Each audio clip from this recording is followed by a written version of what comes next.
everyone, a very warm welcome to today's session. I hope you guys are doing absolutely fine and amazingly well. आदाब, bonjour, सत श्री अकाल, नमस्कार. मैं हूं अंकना, आपकी expert for social sciences at Imbibe. Hoping all of you guys are taking good care of yourselves and your loved ones. तो शुरू करते हैं आज का धमाकेदार ब्रिज कोर्स प्लस इंट्रोडक्टरी वाला सेशन. क्या है ये ब्रिज कोर्स और क्या है ये इंट्रोडक्टरी सेशन, वो मैम आपको फटाफट से एक बार समझा देंगी. बच्चे देखो, बहुत सिंपल सा कॉन्सेप्ट है. हमारी लर्निंग ना स्पाइरल फॉर्म में होती है. स्पाइरल फॉर्म में होती है कहने का मतलब बहुत सिंपल है. आपने जो क्लास 8 में पढ़ा है वो आपको 10th में रिपीट किया जाता है. आपने जो 10th में पढ़ा है वो वैसे तो 11th 12th में भी होगा, बट नॉर्मली क्या होता है, ऑल्टरनेट ईयर्स पे हमारे कॉन्सेप्ट्स हमको इंट्रोड्यूस करके रिपीट करे जाते हैं. ठीक है, जैसे कि 4 में पढ़ा तो फिर 6 में, फिर 8 में. और इस वजह से ऐसा होता है कि आप नए कॉन्सेप्ट सीखते हो लेकिन जो पुराना सीखा है उस पर ज्यादा बिल्डअप किया रहता है. लेकिन अब वो चीज क्योंकि हमने साल, 1.5 साल, 6 महीने, 8 महीने, 9 महीने ऐसे कुछ समय पहले पढ़ी होती है और उसके बाद इतना कुछ पढ़ लिया होता है, इतना गैप आ गया होता है कि हम भूलने लग जाते हैं. और जब वही सेम चीज पे बेस्ड नई चीज को पढ़ने जाते हैं तो याद नहीं आता है कि यार ये पहले पढ़ा है क्या, और उसकी वजह से नई चीज को बिल्डअप करने में, नए कॉन्सेप्ट को समझने में, प्रोसेस करने में बहुत दिक्कत आती है.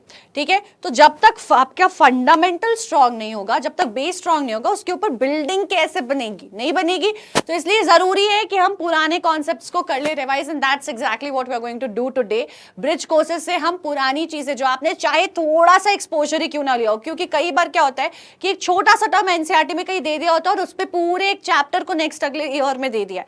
तो वो छोटे से टर्म को भी हम आपको लेकर एक्सप्लेन करेंगे, और साथ ही साथ हम करा रहे हैं इंट्रोडक्टरी सेशंस, यानी कि वो जो भी कॉन्सेप्ट आपने किसी भी कैपेसिटी में थोड़ा, ज्यादा, बड़ा, छोटा पहले ग्रेड्स में पढ़े हैं वो हम आपको रीइंट्रोड्यूस कर दे रहे हैं यहाँ पे, ताकि आप कंफ्यूज ना हो, ताकि आप भूल ना जाओ. और जब आप नई सेशंस चालू करो, नए एकेडमिक ईयर को स्टार्ट करो, आपको सब याद रहे और ये इंट्रोडक्टरी सेशंस आपको पहले से थोड़ा प्रिपेयर्ड रखे उन डिफिकल्ट चीजों को प्रोसेस करने में और समझने में. तो with that idea we are going to get started with public distribution system. अब ये क्या है, कहाँ से शुरू होता है, मैं आपको समझाऊंगी, but before that a quick reminder, do not forget to download the Imbibe app. ठीक है, यहाँ पे आपको सारा कंटेंट फ्री में मिलेगा. You just have to register yourself.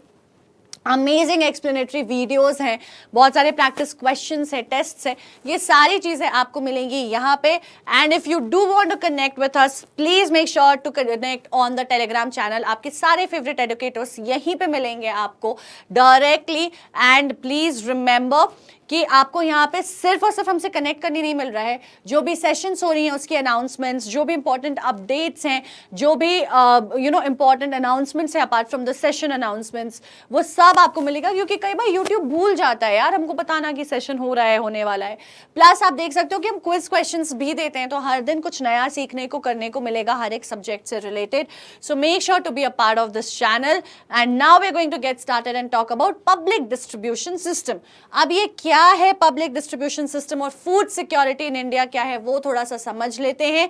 तो इमेजिन करो आप ग्रोसरी शॉप जाते हो और ये आपको पता चलता है कि जो कॉस्ट है ग्रोसरी का वो 10 गुना बढ़ चुका है ना. यानी कि जो चीज आप 50 रुपीज के खरीदते थे वो अचानक से 500 रुपीज मिलने लग गई है. आलू हमें 30 रुपए केजी मिलती थी, अब वो बोल रहे 300 रुपए केजी मिलेगी. Imagine how difficult would that make our lifes. और या ये मान लो कि ग्रोसरीज ही नहीं है, वो कह रहे कि नहीं हमारे पास है ही नहीं, सामान ही नहीं है, ये वाले किराने दुकान में भी नहीं है, वो वाले मार्ट में भी नहीं है, वो वाले शॉप में भी नहीं है, कहीं पे खाना नहीं बचा, सारा खत्म हो जाएगा.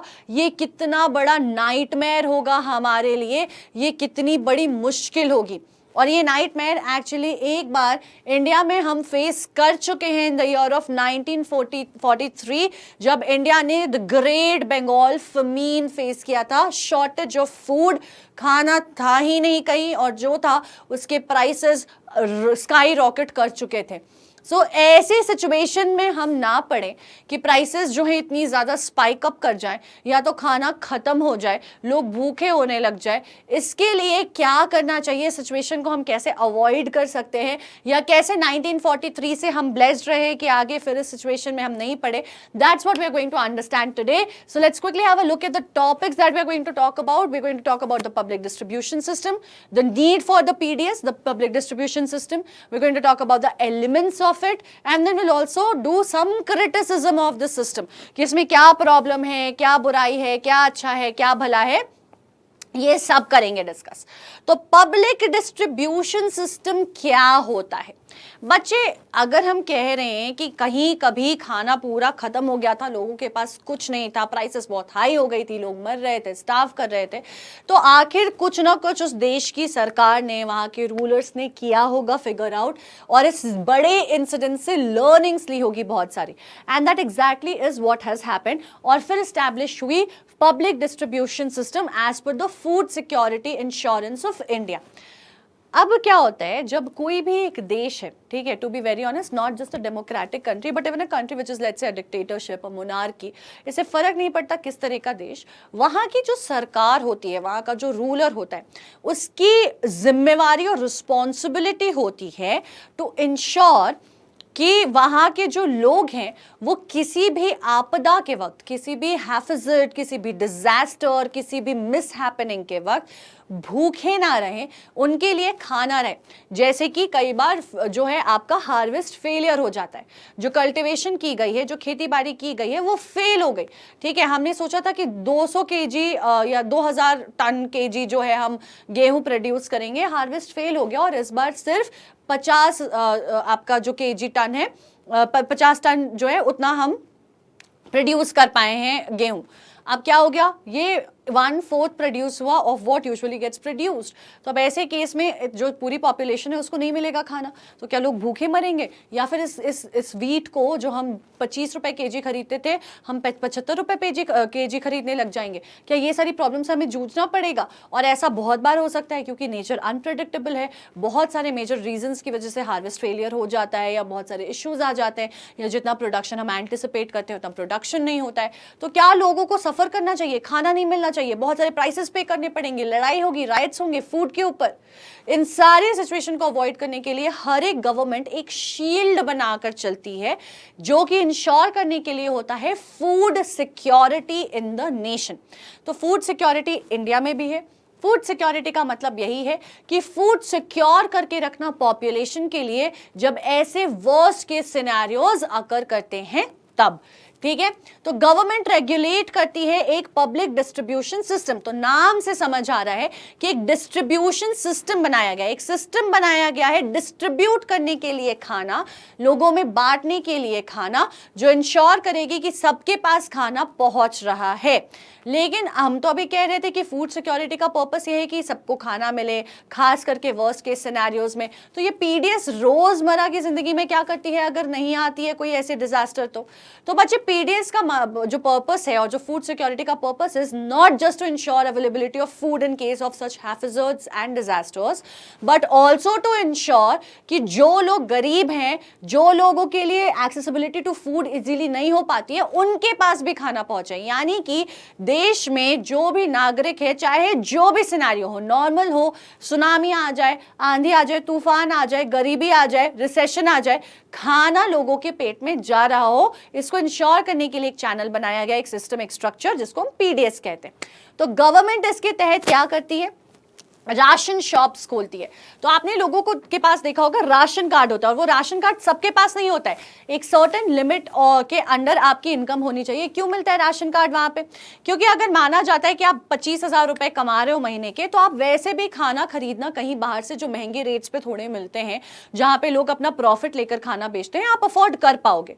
लेकिन अगर आप गरीब हो तो आपके लिए हो सकता है कि 25 रुपए 30 रुपए पर केजी राइस खरीदना, दाल खरीदना, गेहूं खरीदना, वीट खरीदना would be very very difficult.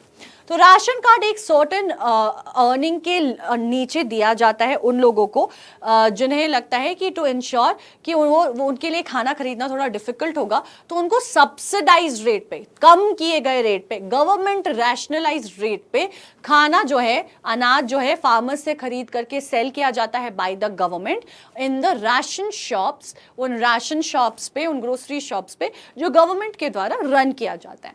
तो गवर्नमेंट रेगुलेट करती है इन राशन शॉप्स को among the poorer section of society, ensure करने के लिए कि ये जो सेक्शन ऑफ सोसाइटी है इनको खाना मिलता रहे। इसको ही हम पब्लिक डिस्ट्रीब्यूशन सिस्टम कहते हैं। तो फूड सिक्योरिटी क्या होता है और पब्लिक डिस्ट्रीब्यूशन सिस्टम क्या होता है वो हम समझ चुके हैं। आइडिया क्या है, क्या जरूरत है इसकी, क्यों चाहिए भैया, नहीं चाहिए हमें, नहीं करना, ऐसे ही दे दो, खाना तो इधर उधर मिल रहा है। लेकिन आपको देखना होगा कि आपकी पॉपुलेशन कितनी डाइवर्स है और आपकी पॉपुलेशन की नीड क्या है, और इसको मद्देनजर रखते हुए ही इस सिस्टम को शुरू किया गया। तो इसका आइडिया बहुत सिंपल है कि खाना मिले, सबको मिले, एक्सेसिबल रहे, ठीक है, और अफोर्डेबल रहे। तो खाना अवेलेबल रहे, पहली चीज। अवेलेबल से हमारा मतलब है कि कोई डिजास्टर भी आ जाए, कोई प्रॉब्लम भी आ जाए तो खाना रहे कहीं पे। दूसरा क्या है, एक्सेसिबल रहे, जो गरीब है या जो कहीं नहीं जा सकता है वो कैसे जाके लेगा, अफोर्डेबल रहे। तो खाना मिले, सबको मिले, हमेशा मिले, सही प्राइस पे मिले, कोई भूखा ना रहे, इसको इंश्योर करने के लिए सिस्टम को शुरू किया गया। ठीक है, तो अब आपका क्वेश्चन आता है, choose the correct option regarding the public distribution system in India. तो इंडिया से रिलेटेड आपको इस सवाल का जवाब देना है। थोड़ा सोच कर देना कि सेंट्रल गवर्नमेंट ऑपरेट करती है पीडीएस को, स्टेट गवर्नमेंट करती है, यूनियन टेरिटरी गवर्नमेंट करती है, या it is the joint responsibility of the central and the state and UT governments to run the public distribution system in India. What do you think is happening here?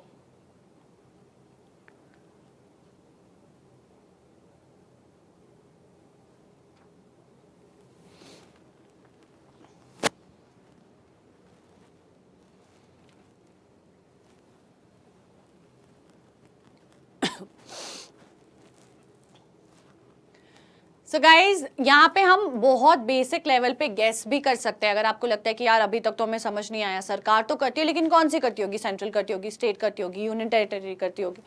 तो बच्चे, doesn't matter लोग कहाँ के, responsibility हर एक सरकार की होनी चाहिए ये इंश्योर करने के लिए कि लोगों के पास खाना पहुंच रहा है। स्टेट की स्टेट के पास, यूटी की यूटी के पास, और सेंटर तो ऑफकोर्स बहुत ज्यादा इसमें बड़ा रोल प्ले करता है। आप आगे चल के फेडरलिज्म पढ़ोगे तो उसमें देखोगे कि एग्रीकल्चर एक ऐसी चीज है जो वैसे स्टेट के पास है, बट फूड सिक्योरिटी तो पूरे सेंट्रल गवर्नमेंट को देश के लिए इंश्योर करना है, तो इंटरवीन तो करेगी करेगी। तो सबकी रिस्पॉन्सिबिलिटी है हर एक लेवल की कि लोग कहीं भी भूखे ना जाए। ठीक है, तो एलिमेंट्स क्या है, फूड कॉर्पोरेशन ऑफ इंडिया है, ठीक है, पीडीएस में, पब्लिक डिस्ट्रीब्यूशन सर्विस में, राशन शॉप्स है, बफर स्टॉक है, और मिनिमम सपोर्ट प्राइस एमएसपी। तो FCI, ration shop, buffer stock and MSP, ये एलिमेंट्स है 4। अब इनको थोड़ा डिटेल में समझते हैं। FCI stands for the food corporation of India, वो कॉर्पोरेशन जो फूड सिक्योर कर रही है। फूड कहाँ से आ रहा है, फार्मर्स के पास से आ रहा है, राशन शॉप में कहाँ से जा रहा है, तो इस कॉर्पोरेशन जिसने पूरा कलेक्ट किया है, एक्यूमुलेट किया है अनाज को, ग्रेन्स को, वही शॉप्स तक पहुंचा रही है। तो ये पूरा मीडियम का काम ये करती है। फूड पॉलिसीज जो है गवर्नमेंट के, वो ये बनाती है कि क्या आपका किस सेलिंग प्राइस पे बिकेगी, क्या बेचना है, क्या कितना ग्रो करना चाहिए, ठीक है, स्टोर करना फूड को। अब भैया इतना इतना सारा ग्रेन्स आप इतनी बड़े आबादी के लिए जब प्रोड्यूस कर रहे हो तो उसको कहीं तो स्टोर करते होगे, कुछ तो प्राइस रेगुलेशन करते होगे। तो स्टोर करना और ट्रांसपोर्ट करना, फूड दुकानों तक पहुंचाना, लोगों तक पहुंचाना, and purchasing food grain from the farmers at minimum support price. अब मिनिमम सपोर्ट प्राइस चौथा एलिमेंट है, वो हम समझेंगे, पर मैं अभी थोड़ा सा शॉर्ट में बता देती हूँ। बच्चे, क्या होता है, मिनिमम सपोर्ट प्राइस एक ऐसा प्राइस तय कर दिया गया है हर एक क्रॉप के लिए जो फार्मर्स को प्रोटेक्ट करने के लिए होता है। ट्रेडर्स ना बहुत बार फार्मर्स को लूटने की कोशिश करते हैं, धमका करके कि यार तुम तो मुझे 30 रुपए केजी बेच रहे हो, मेरे को महंगा पड़ेगा, तो मुझे ये 22 रुपए केजी बेचो सामान, अदरवाइज मैं तुमसे नहीं खरीदूंगा, और यहाँ मैं ही एक ट्रेडर हूँ, अगर मैं खरीदूंगा नहीं तो तुम्हारा ग्रेन कौन खरीद के ले जाएगा। अब इसकी इन सारी चीजों की और हरकतों की वजह से जो फार्मर्स है वो बहुत परेशान हो जाते हैं, बहुत बार टॉर्चर होते हैं, लॉस सहना पड़ता है। तो गवर्नमेंट ने हर एक क्रॉप के लिए टू इंश्योर कि कोई भी फार्मर लॉस में ना जाए और उसकी हालत जो है पुअर वाली ना हो जाए, एक प्राइस सेट कर देती है कि किसी भी ग्रेन को इस प्राइस से नीचे तो आप नहीं खरीद सकते हो, ताकि वो फार्मर सपोर्टेड रहे और ऐसी मुश्किलों में ना पड़े। उसको एमएसपी या मिनिमम सपोर्ट प्राइस कहते हैं। कोई भी ट्रेडर उससे ऊपर भले पैसे देके खरीदना चाहे तो खरीद सकता है, उसके नीचे उस प्राइस से नहीं खरीद सकता है। प्रोटेक्शन के लिए बनाई जाती है ये एमएसपी का कॉन्सेप्ट। तो MSP stands for what? Maximum suitable price, minimum suitable price, minimum support price और maximum support price. What do you think MSP stands for?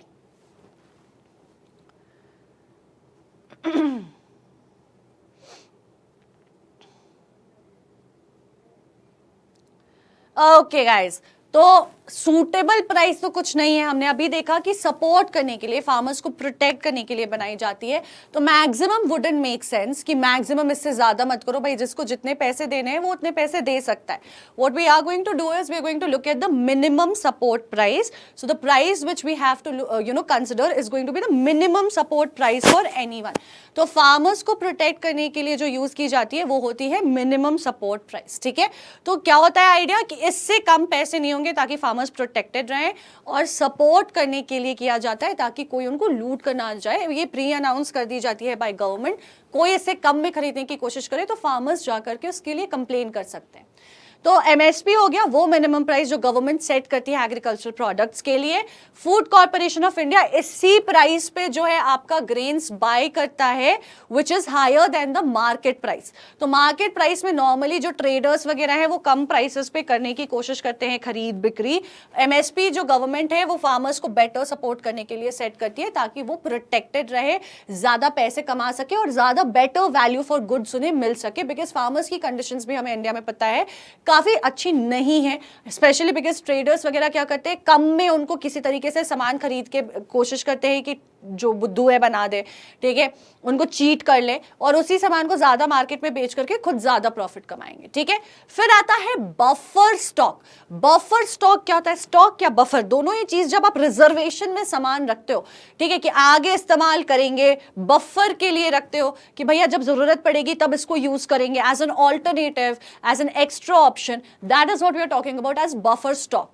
तो बच्चों अभी हमने बात की कि कई बार जो क्रॉप है फेल कर जाता है, क्रॉप फेलियर हो जाता है, हार्वेस्ट फेल कर जाता है, कई बार डिजास्टर आता है तो चीजों को डिस्ट्रॉय कर देता है। ऐसे केस में लोग कैसे खाना खाएंगे, वो भी 1.42 बिलियन जैसी आबादी में, और क्रॉप एक साल में मतलब 6-8 महीने लगता है ग्रो करने में। तो ऐसा भी नहीं है कि चलो अभी खराब हो गया तो 2 महीने में उसको ठीक कर दिया, 1 महीने में उसको ठीक कर दिया। So we have to understand that there has to be a stock which has to be kept by people. एक प्रॉपर स्टोरेज बनाना पड़ता है जहां पे बफर के लिए, रिजर्वेशन के लिए, रिजर्व में इनफ ग्रेन्स रखने पड़े कि जब ऐसा कोई डिजास्टर हो, जब कोई क्रॉप फेलियर हो, तब क्या हो, वहां पे हमारे पास हमारी जनता को देने के लिए खाना हो ताकि food rights, spike in the prices, shortage of food, ऐसी सारी प्रॉब्लम्स नहीं हो, ठीक है। तो ये स्टॉक ऑफ फूड ग्रेन्स होता है, खास करके बेसिक स्टेपल फूड रखा जाता है। अब यार इसमें हम कोशिश करेंगे कि हम वेराइटीज ऑफ ग्राम्स, लेंटल्स ये सब भी रखें तो थोड़ा डिफिकल्ट है। ऐसे इमरजेंसी केसेस में आप बेसिक स्टेपल फूड कोशिश करोगे कि सबके लिए अवेलेबल हो, बाकी चीजों को स्टोर करना भी मुश्किल है। तो buffer stock food corporation of India maintain करती है फूड के रिक्वायरमेंट को मीट करने के लिए, poor strata of society and in cases of emergencies the entire nation, ठीक है। तो क्वेश्चन है, under the public distribution system presently the commodities namely wheat, rice, sugar and mustard oil are being allocated to the states for distribution। क्या ये सही है या गलत है? ध्यान से देखो, पीडीएस जो है वो बेसिक चीजें प्रोवाइड करने की कोशिश करेगी एक बहुत ही अफोर्डेबल प्राइस पे, सब्सिडाइज प्राइस पे गरीबों को। तो अगर वो कमोडिटीज की हम बात कर रहे हैं तो क्या आपको लगता है कि पीडीएस के अंदर व्हीट, राइस, शुगर और मस्टर्ड ऑयल जो है वो चीजें होंगी जो स्टेट डिस्ट्रीब्यूट कर रही होंगी सब्सिडाइज रेट पे? हो सकता है कुछ और भी करे, ठीक है, तो जैसे फॉल्स हो जाए, बट हो सकता है ट्रू भी हो। So think about it, wheat, rice, sugar and mustard oil are being allocated to states for distribution. Do you think it is true or it is false?